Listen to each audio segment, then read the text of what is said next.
नमस्कार दोस्तों, स्वागत है आप सभी का। जैसा कि आप सभी को पता है, इंडोनेशिया में G20 की समिट चल रही है।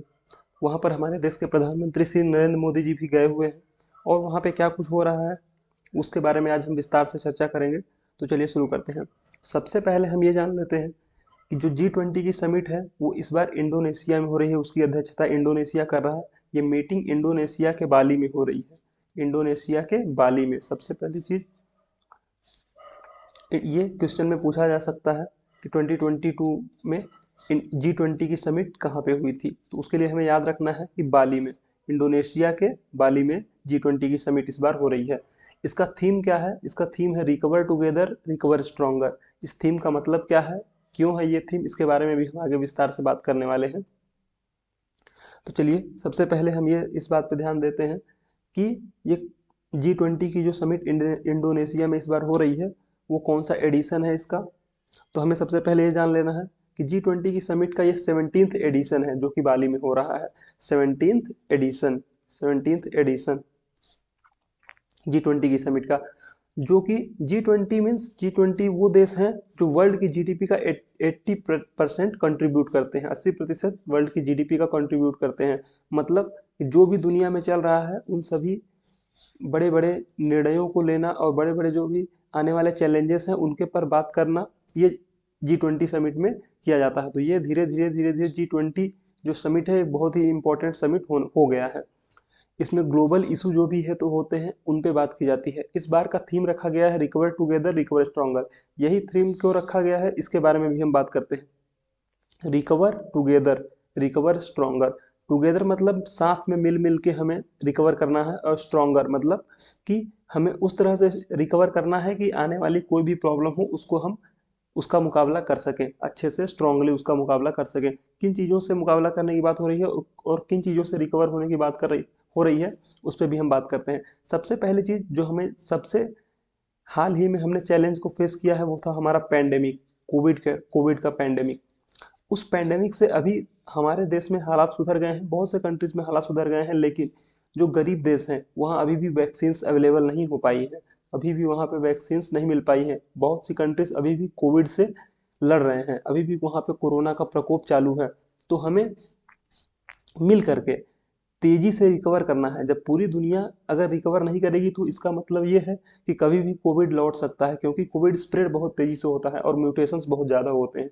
तो हमें इस पेंडेमिक को, अभी जो कि खत्म पूरी तरह से नहीं हुआ है, जल्दी से जल्दी साथ में मिल करके रिकवर टुगेदर, साथ में मिल करके इसको खत्म करना है।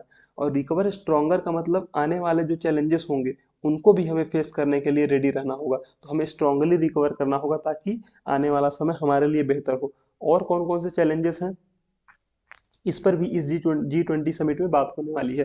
ये पूरी की पूरी मीटिंग 3 दिनों तक लगातार चलने वाली है, जिसमें जो सबसे ज़्यादा इम्पोर्टेंट मुद्दा है वो है energy security, food food security, energy security, health and digital transformation. ये 3-4 मुद्दे जो हैं जिन पर 3 दिनों तक लगातार बात होने वाली है। तो सबसे पहले हम देखते हैं कि आखिरकार फूड सिक्योरिटी, ये फूड सिक्योरिटी और एनर्जी सिक्योरिटी की बात क्यों हो रही है। क्योंकि जब से यूक्रेन एंड रसिया का क्राइसिस उत्पन्न हुआ है, यूक्रेन और रसिया का क्राइसिस, तब से हमें फूड और एनर्जी, क्योंकि यूक्रेन से फूड का सप्लाई होता था और रसिया से एनर्जी की सप्लाई होती थी, तो फूड और एनर्जी दोनों का क्राइसिस का सामना करना पड़ा है। हमने देखा है कि कैसे एनर्जी के प्राइसेस और फूड की किल्लत हमें पूरे वर्ल्ड को फेस करनी पड़ी है। उसी तरह से हेल्थ के मामले में भी हम काफ़ी चीज़ों को फेस कर रहे हैं। डिजिटल ट्रांसफॉर्मेशन हो रहा है, तो कैसे हमें डिजिटल ट्रांसफॉर्मेशन को अच्छी तरह से सुचारू रूप से लागू करना है, कैसे टेक्नोलॉजी को अडॉप्ट करना है, इन सब चीज़ों पे बड़े बड़े देश के नेता बात करने वाले हैं आपस में।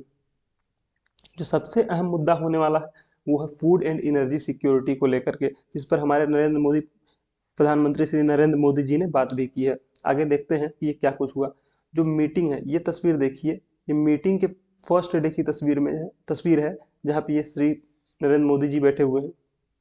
ओके, तो ये हमारे जो नरेंद्र मोदी जी का ट्विटर हैंडल है वहां से ट्वीट की गई है। At the G20 summit this morning spoke the session of food and energy security के बारे में उन्होंने बात की है। इन चीज़ों पे हाईलाइट किया है कि कैसे सप्लाई चेन को हमें सुधारना है, कैसे इस पर बात करनी है, फर्टिलाइजर्स को कैसे सप्लाई लगातार जारी रहनी चाहिए, इन सब चीज़ों के बारे में बात की है।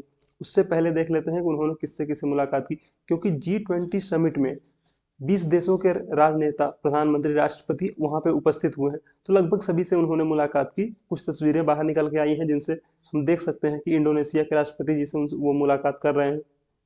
हमारे प्रधानमंत्री नरेंद्र मोदी जी, इस तरह से उनका वेलकम हुआ हमारे प्रधानमंत्री श्री नरेंद्र मोदी जी का। और उन्होंने किससे मुलाकात की, हाँ ये तस्वीर काफी ज्यादा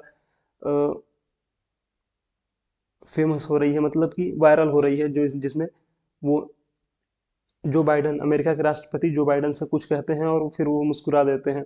तो इस तरह से बातें चल रही हैं आपस में, क्या कुछ हो रहा है वो सब हम देख रहे हैं। प्रधानमंत्री मोदी जी जहां भी जाते हैं, देश के कोई भी राष्ट्र नेता हो, उनसे मिलने की वो बिल्कुल भी कोताही नहीं बरतते, मतलब कि उनसे जरूर मिलते हैं। अगर कोई भी उनका वेलकम कर रहा है तो वो जरूर उससे मिलने की पूरी कोशिश करते हैं और सभी को अच्छे से ग्रीट करते हैं, जो हमारे लिए अच्छी बात है, हमारे देश के लिए। और उससे मीटिंग से जस्ट पहले एक तस्वीर निकल के आई जहाँ पे हमारे विदेश मंत्री एस जयशंकर जी हैं, NSA अजीत डोभाल साहब हैं और प्रधानमंत्री नरेंद्र मोदी जी हैं। प्रधानमंत्री नरेंद्र मोदी जी अजीत डोभाल जी से और विदेश मंत्री हमारे एस जयशंकर जी से कुछ बात करते हुए पाए गए हैं। मतलब ये जरूरी है, हमें देखना है और समझना चाहिए कि हमारे इतने बड़े नेता जो कि हमारे साथ में गए हुए NSA डोभाल साहब हैं और एस जयशंकर साहब हैं, उनकी पूरी रिस्पेक्ट करते हैं और उनसे सलाह भी लेते हैं, जो कि एक बड़े पोस्ट पे बैठे हुए व्यक्ति के लिए, प्रधानमंत्री के लिए बहुत अच्छी बात है। जो भी हमारे साथ में है उनसे सलाह लेना और उनसे राय मशवरा लेना जस्ट मीटिंग से पहले, वो काफ़ी अच्छी बात है, जो कि एक पॉजिटिव इम्पैक्ट देती है, पूरे पॉजिटिव मैसेज देती है हमारे देश के लिए। आगे देखते हैं क्या कुछ हुआ है यहाँ पे। तो प्रधानमंत्री मोदी जी ने कहा है कि एनर्जी सिक्योरिटी सबसे बड़ा मुद्दा बना हुआ है इंडिया के लिए। क्यों? क्योंकि हम जो वर्ल्ड की सबसे फास्टेस्ट ग्रोइंग इकोनॉमी है, वर्ल्ड की फास्टेस्ट ग्रोइंग इकोनॉमी है इंडिया। इंडिया की GDP ग्रोथ 6.5% मिनिमम इस बार रहने वाली है, कम से कम 2022 में, FY23 की बात करें या फिर 2022 की बात करें, फाइनेंशियल ईयर 2023 में 6.5%, जो कि वर्ल्ड में सबसे ज़्यादा है, वर्ल्ड में सबसे ज़्यादा है। चाइना, अमेरिका जैसे देश इस समय पे स्लो डाउन या फिर रिसेशन का सामना कर रहे हैं, लेकिन इंडिया अभी भी 6.5% की ग्रोथ से आगे बढ़ रहा है। अगर ये पूरा का पूरा एनर्जी क्राइसिस और फर्टिलाइजर फूड का क्राइसिस ना आता, तो हो सकता है कि हम, अगर इन्फ्लेशन इतना ज़्यादा तेज़ी से ना बढ़ा होता, तो हम 6.5 की जगह पे 8 या फिर 8 to 9% की GDP ग्रोथ होती हमारी इस वर्ष की, जो कि वर्ल्ड बैंक और IMF ने भी पहले फोरकास्ट में बताया था। लेकिन उन्होंने धीरे धीरे करके वो कट किया, क्योंकि हम पूरे विश्व के जो हालात बने हुए हैं, तो उसकी वजह से सप्लाई चेन पूरी तरह से बाधित हुई है। तो वही उसी बात को प्रधानमंत्री मोदी जी ने वहाँ पे उठाया भी है। उन्होंने कहा कि जो एनर्जी सिक्योरिटी है इंडिया के लिए, वो बहुत ज़्यादा जरूरी हो जाती है पूरे विश्व की ग्रोथ के लिए भी। क्यों? क्योंकि हम फास्टेस्ट ग्रोइंग इकोनॉमी है, हम बहुत सी चीज़ों को इंपोर्ट करते हैं दुनिया से और बहुत सी चीज़ें हैं जिनको हम एक्सपोर्ट करते हैं। तो अगर हमें एनर्जी की सप्लाई में कोई दिक्कत होती है तो उसका इम्पेक्ट पूरी दुनिया पे पड़ने वाला है, पूरी दुनिया की ग्रोथ पे पड़ने वाला है। आगे इसी बात को बढ़ाते हुए उन्होंने कहा कि एनर्जी की सप्लाई में कोई भी रिस्ट्रिक्शंस नहीं लगने चाहिए, no restriction on energy supply. Energy supply का मेन जो केंद्र है इस समय पे इंडिया रसिया से ऑयल परचेज करता है, और भी बहुत सी चीज़ें हैं जो कि एनर्जी के उसमें आती हैं। तो वो सब चीज़ें रसिया से आ रही हैं, रसिया से। और European Union and America Russia पे सैंक्शंस लगाने की बात करते हैं। तो उनका, प्रधानमंत्री मोदी जी का इसी तरफ टारगेट था। उन्होंने ये कहने की कोशिश की कि जो एनर्जी की सप्लाई है वो नहीं रुकनी चाहिए, उसमें स्टेबिलिटी आनी चाहिए। उससे क्या होगा, अगर एनर्जी मार्केट सही से बना रहेगा तो ही हम अच्छे से विकास कर पाएंगे, हमारी ग्रोथ जो है वो कंटिन्यू रह पाएगी। क्योंकि एनर्जी एक बहुत बड़ा की फैक्टर होता है किसी भी देश की ग्रोथ के लिए। एनर्जी जो होता है प्राइमरी प्लेयर होता है, वहीं से एनर्जी किसी भी देश की ग्रोथ स्टार्ट होती है, वहीं से शुरू होती है वे किसी भी देश की ग्रोथ। तो हमारे लिए भी बहुत बड़ा ये मुद्दा है, क्योंकि हम एक ग्रोइंग इकोनॉमी है जो कि, तो हमारी एनर्जी की डिमांड काफ़ी ज़्यादा रहने वाली है। उसी चीज़ को आगे बढ़ाते हुए उन्होंने कहा कि फर्टिलाइजर्स के शॉर्टेज का भी हमने फेस किया है। जैसे यूक्रेन और रसिया का वॉर स्टार्ट हुआ है, यूक्रेन और रसिया का वॉर स्टार्ट हुआ, उसी समय पे हमने साथ ही साथ फूड फर्टिलाइजर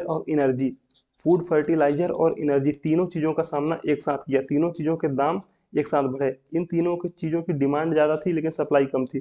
क्राइसिस की तरह से हमने देखा कि इन तीनों चीज़ों का एक तरह से क्राइसिस उत्पन्न हुआ है। फूड फर्टिलाइजर एंड एनर्जी का सप्लाई में कमी आई है, क्योंकि वॉर में रसिया चला गया, जिसकी वजह से वहाँ से सप्लाई तो हो सकती थी, लेकिन अमेरिका ने जिस और यूरोपियन यूनियन ने जिस तरह से सैंक्शंस लगाए रसिया के ऊपर, इन सभी चीज़ों की सप्लाई में बाधा उत्पन्न हुई। फर्टिलाइजर की वजह से फूड के क्राइसिस, डायरेक्टली यूक्रेन से जो फूड आता था, जो कि ग्रेन्स आते थे, उनमें कमी तो आई ही, साथ में मोदी जी ने एक बात और कही, दूर की दृष्टि जिसे कहते हैं दूरदृष्टि, कि आज का फर्टिलाइजर शॉर्टेज कल के लिए फूड क्राइसिस बनने वाला है। क्योंकि फर्टिलाइजर्स में अगर सप्लाई में दिक्कत होगी, सभी के पास अगर फर्टिलाइजर्स नहीं पहुंच पाएंगे, तो आपको एकदम सिंपल सी बात है कि प्रोडक्शन में कमी हो जाएगी। Agriculture production, production of the agriculture, agriculture के प्रोडक्शन में कमी होगी। अगर एग्रीकल्चर के प्रोडक्शन में हुई कमी क्या दिखाएगी?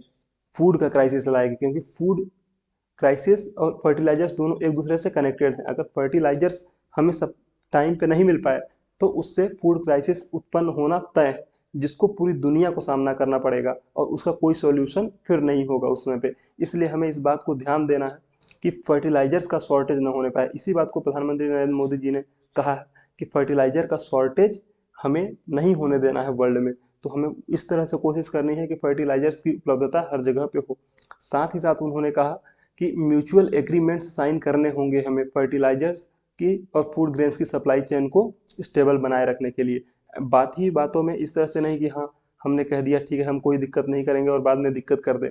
हमें एक म्यूचुअल एग्रीमेंट साइन करना होगा, जिससे कि सप्लाई चेन ऑफ फर्टिलाइजर्स और फूड ग्रेन्स की स्टेबिलिटी बनी रहे और चीज़ें साथ में चलती रहें। वहीं पे साथ में उन्होंने ये भी कहा कि आने वाला जो समय है 2023, उसमें G20 समिट की अध्यक्षता कौन करने वाला है? भारत, इंडिया।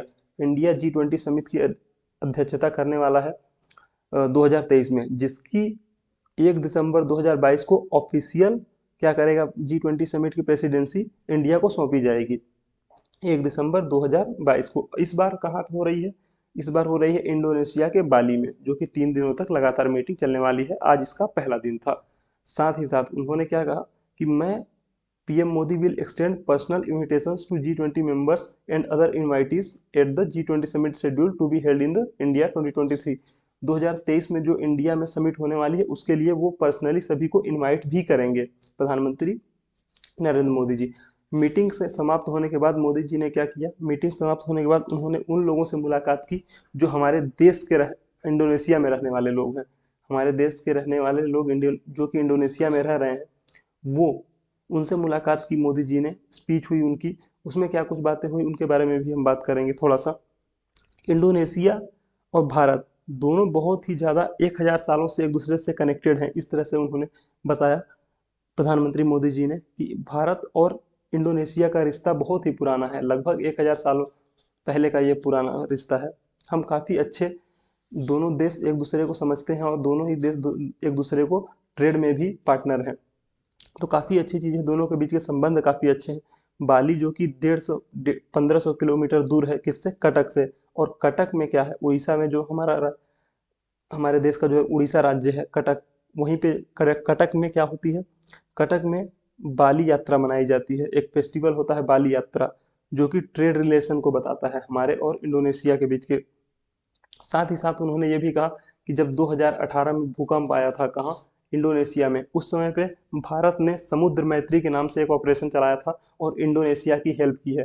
तो हमने सिर्फ सुख में ही साथ नहीं दिया, हमने दुख में भी इंडोनेशिया का साथ दिया और इंडोनेशिया ने भारत का साथ दिया है। ये ऐसा नहीं है कि ये एक ही तरफ का रिश्ता है, दोनों ही तरफ से उतनी ही गर्मजोशी से रिश्ता निभाया गया है। दोनों ही देश एक दूसरे पे काफ़ी ज़्यादा डिपेंडेंट हैं और अच्छे मित्र हैं। साथ ही साथ ये दोनों ही देश भगवान राम को मानते हैं, भगवान राम को मानते हैं, भगवान गणेश को मानते हैं और विष्णु भगवान की पूजा करते हैं।